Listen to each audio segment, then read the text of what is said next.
টাকার পাউরুটি দিয়ে সকালের নাস্তা সম্পন্ন করলাম, ভাবা যায়? তাহলে চলুন রেসিপিটি দেখে নেওয়া যাক। আমি ব্লেন্ডার জারে ডাল, কয়েকটা কাঁচামরিচ এবং পেঁয়াজ রসুন দিয়ে ব্লেন্ড করে নিয়েছি। তার সাথে একটু ডিম দিয়ে মিক্সার করে দেখুন চুলাইতে কড়াই বসিয়ে দিয়েছি, তেল গরম হতেছে আর আমি এদিকে পাউরুটিতে ডালগুলো মেখে নিলাম।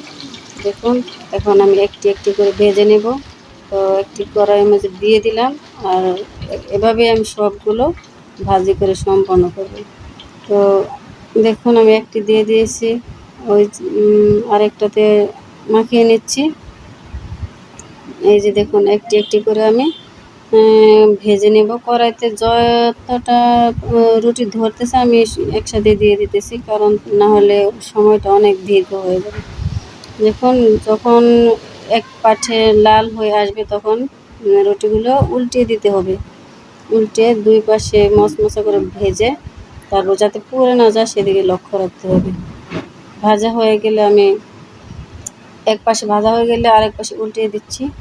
এভাবে করে সব করে ভেজে নিতে হবে। এবার পরিবেশনের পালা। দেখুন আমার স্বামী এবং দুই ছেলে তিনজনে কি মজা করে খাইতেছে।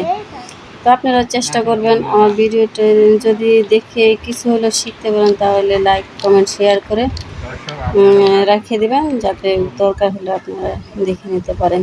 ধন্যবাদ।